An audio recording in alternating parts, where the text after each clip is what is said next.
Okay guys, so back to the book that we're reading together, The Life You Were Born to Live, A Guide to Finding Your Life Purpose by Dan Millman.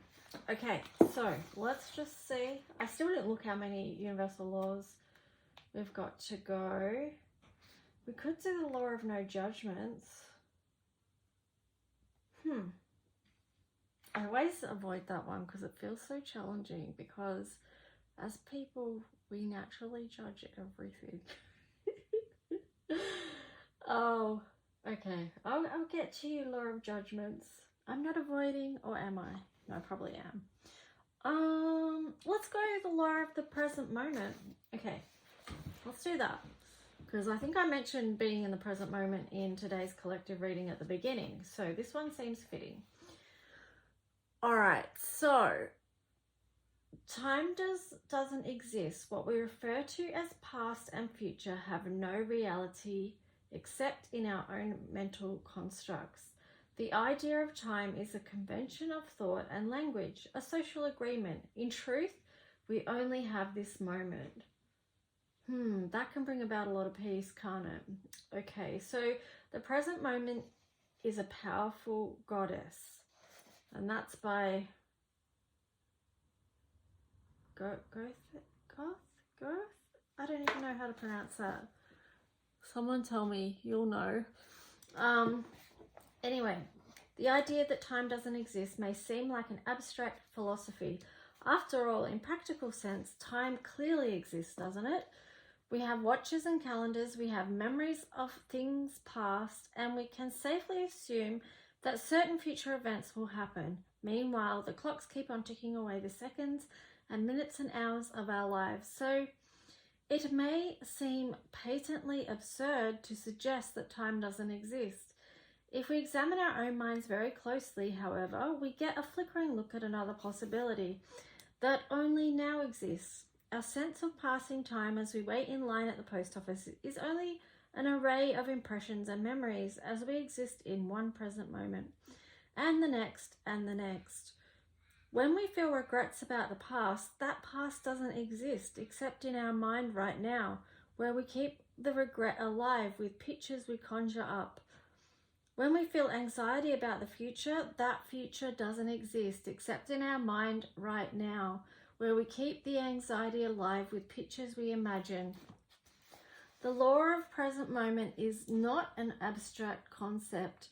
Time is the abstract concept. This law is not just for philosophers to appreciate. It is for us all to apply, especially when we get stuck in regrets about the past or concerns about the future. As we get used to the idea of eternal present, bringing our attention back to now, we can change our life forever. Forever, of course, is also now. Most of our worries, regrets, and problems do not exist in this moment. They are kept alive by pictures, feelings, and associations stored in our mental files under past and future. The job interview that is happening tomorrow, being an idea in our mind, becomes real as we think about it. The argument with a loved one, with all its tears and guilt, is but a phantom of history, resurrected as we think of it and regret what we said in the past. The law of the present moment can sweep our psyche clear of debris and return us to a state of simplicity and inner peace. It won't help us in the future, however, and it never happened in the past. The law of the present moment reminds us about reality as it is, not as we think it is, wish it was, or hope or fear it may be. Only this timeless moment exists. Everything else is part of the mind's magic lantern show. Normally, when we have a problem, it involves something that has already happened, whether 2 seconds or 2 decades ago, or something that we anticipate will happen in what we call the future. We almost never have a problem in the present moment.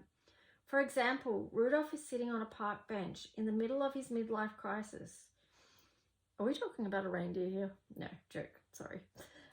His wife is leaving him. His daughter is getting her PhD in shopping with his last credit card. The bank just sent someone over to nail a foreclosure sign on his front door. His Son needs bail money for driving while drunk in a stolen car. Rudolph's life is in shambles, or is it? Didn't we begin this little scenario as he sat on a park bench? In the moment, just sitting, is Rudolph's reality. He may have to deal with other moments and other problems, but right now he has no problems. He is just sitting on the park bench. Our body lives in the present moment. Despite all the thoughts we may have about past mistakes or future problems, we can call upon the law of the present moment, reminding ourselves that only now exists. All we have to do is make the most of relaxing into and embracing this moment. And put one foot in front of the other as we handle what appears right now, one moment, one step at a time. I just have to say with that too, though, sometimes, you know, when it's saying the body only exists in the present moment, if you get triggered, if you have a trigger, it takes you back to the point of trauma. And your brain doesn't recognize that you're not in that current moment anymore. So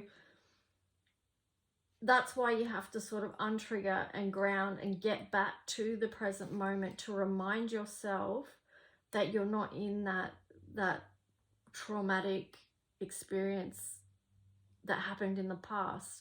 So, you know, even though this is saying about the law of the present moment, you know, our brains are so powerful in the way that they're wired. We can go back to through triggers, go back to a time where our body and mind or brain doesn't recognize that we're not in a unsafe, you know, we're not in the present moment, if that makes sense. I don't think I was explaining that well, but it's just something to be aware of. So those of us who like to skip steps can learn to rest in the present moment. Those of us who tend to take shortcuts to get where we were going can rest easy. Take a deep breath and remember that only now exists. Those of us who get confused or impatient, who think a lot about future plans, can begin to recognize that plans are thoughts. And thoughts change. They only exist in time, and time only exists in the mind. Applying the law of the present moment takes practice, as does any law. We may feel ourselves getting tense, worried, or upset about a thought of past or future as it passes through our mind. Then, when we remember where we are here and now, then we forget. Then we remember more and more, so the quality of our present moments improves. The following exercises can help you achieve alignment with the law of the present moment through direct experience and application. Kind of, yeah, I don't know. Let's see what these are like. Yesterday's were a bit weird, and I didn't personally recommend the exercises that were suggested. But anyway, let's see what it says. So, experiencing the present moment. Contemplate the following questions. Do you actually experience the passing of time, or just the passing of thoughts? Can you live in any moment but this one? Does the past exist at all, in any sense except in the form of written records, stored memories, and stored tensions you keep alive in the present?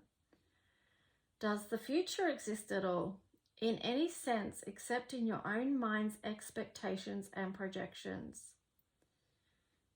Does your power reside in the past, the future, or the present? Let the questions go. Take a deep breath and relax into the eternal present. And then it's got applying the law of the present moment. Bring to mind a memory of a past regret, a past anxiety, or a past impatience. Now ask yourself, do the feelings stem from something that actually happened in that moment? Or did the feelings stem from thoughts about the past or future that passed through your mind at that moment? Finally, ask yourself, do you have any problems or upsets in your life right now? Not in general, but now, this instant. How many actual moments do you experience this problem? Yeah, so I don't know, let me know what you think. I was also thinking about, you know, when, you know, different time zones as well around the world, because that can always be a real trip as well. So if you've traveled to another country and then you're coming back here and there's like, you know, a day that's gone missing because you're traveling, it's not really missing, but you know, it's just a weird feeling. And you know, also when you know, it's weird when other countries are behind us or we're ahead of them and we're just on different days, different dates. That can be a bit funny as well. But yeah, you know, let me know any thoughts you have about this below if you would like. And yeah, I'll see you tomorrow for the next universal law. Okay, bye.